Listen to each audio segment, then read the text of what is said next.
The Ring Magazine Top 10 just came out a couple days ago, about 48 hours ago, 2 days ago, depending on when you watch this vid, as of late December.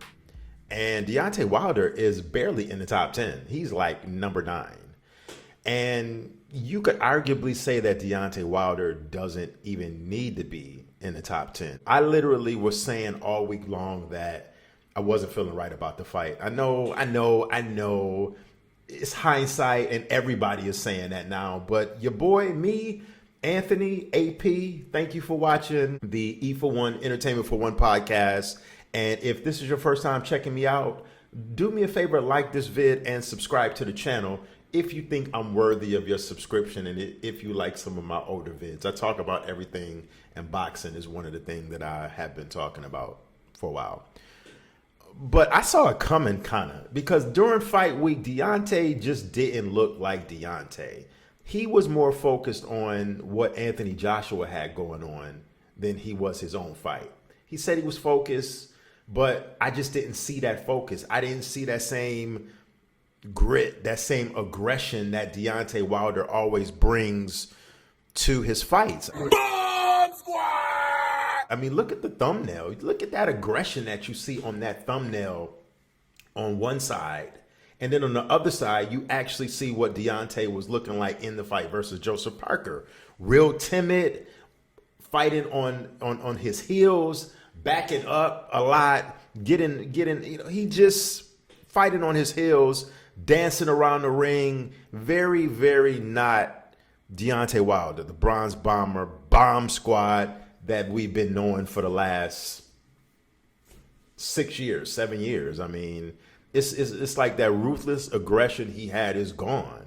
And during fight week, like I said, back to my point that I was just making, he was talking about Anthony Joshua all week.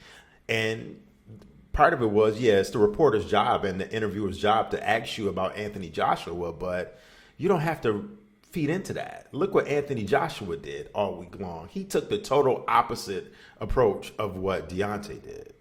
And AJ literally avoided all questions dealing with any future fights, anything dealing with Wilder, and he just had his game face on the whole week. And I knew probably like towards the end of the week, like last week, like Thursday, Friday, AJ's going to get him up out of here within 4 rounds, so it turned out to be 5. But my whole point was AJ was just determined and focused, something Deontay was not. So where does Deontay go from here? Ring Magazine Top 10 has him ranked in at number 9. Capiel is number 10, deservingly so. Joe Joyce is number 8. Joe Joyce took a devastating loss to Zhilei Zhang a couple months ago. So Deontay Wilder is 9, Joe Joyce 8. Jared Anderson is number 7. Now listen, I'm all for Jared Anderson because really it's just Andy Ruiz, Deontay Wilder, and Jared Anderson are the only 3 fighters representing the U.S. and representing America in the top 20 of the heavyweight division. There is no other heavyweights really ranked in the top 20 like that. But Jared Anderson, I don't see how he's number 7. Has a long way to go. To me, Jared Anderson is raw, but he has skills. Jared Anderson is still like about 2 years away from being like a consistent contender with these top tier heavyweights. I don't see how they have him ranked at number 7. That's a head scratcher. Number 6, debatable. Frank Sanchez, maybe not. Frank Sanchez. Number 5 is Flip Hergovich. I guess you could maybe justify that, since he'll be taking on Anthony Joshua. It's looking like in March instead of Deontay Wilder, because Deontay Wilder fumbled the bag. He messed that money up. He fumbled all that money. Joseph Parker, number 4, which, I guess you could say that's about maybe accurate, maybe. Joseph Parker 4, Zhilei Zhang 3, which is definitely accurate. Anthony Joshua 2, Tyson Fury ranked number 1, and of course the Ring Magazine champion is Alexander Usyk. So what's next for Deontay Wilder? I don't know. Can Deontay Wilder beat anyone in this top 10? That's a bigger question. Forget that question. Any heavyweight on that card the other night, a week ago, Can Deontay Wilder beat any of the heavyweights on that card that fought that night, the other night? That's a bigger question. Could Deontay Wilder beat Anthony Joshua? No. Not that version of Deontay Wilder we saw the other night. Absolutely not. Not even a chance. Joshua was knocking him out. Trust on that. Trust. Could Deontay Wilder beat Makhmudov, the Russian Mike Tyson, that what we were calling him? I mean, he didn't look great against Cabiel, but I think Deontay Wilder would have a tough time with him. I think Deontay Wilder would have a tough time with Cabiel.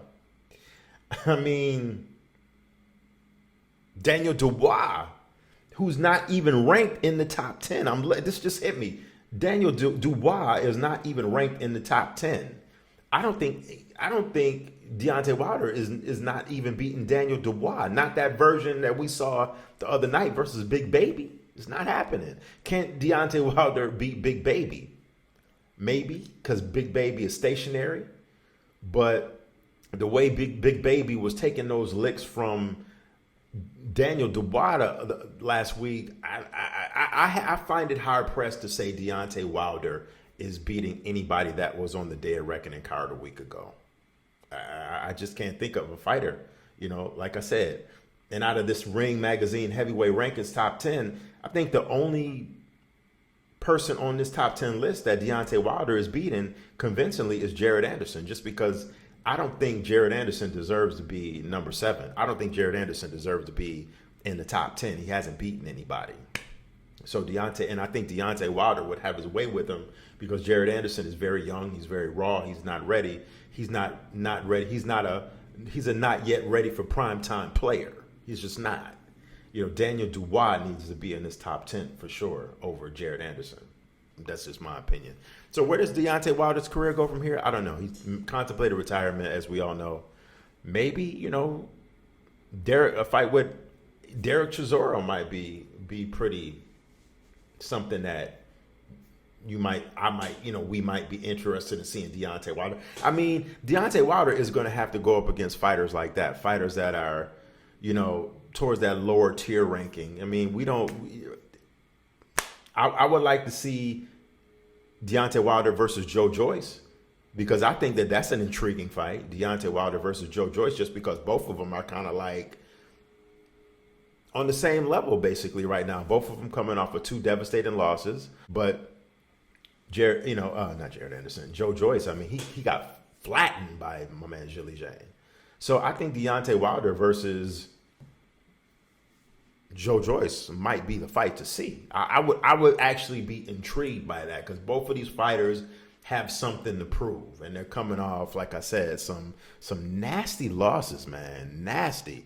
Deontay Wilder's loss to Joseph Parker, of course, not as bad as Joe Joyce, of course, getting knocked out, but I mean, both of them have something to prove. I mean, the only other heavyweight that I think that I would want to see, or not that I would want to see, but would make sense is, it doesn't make sense to throw Wilder in there with Andy Ruiz. It doesn't make sense to maybe I guess Andy Ruiz, maybe that's intriguing, I guess.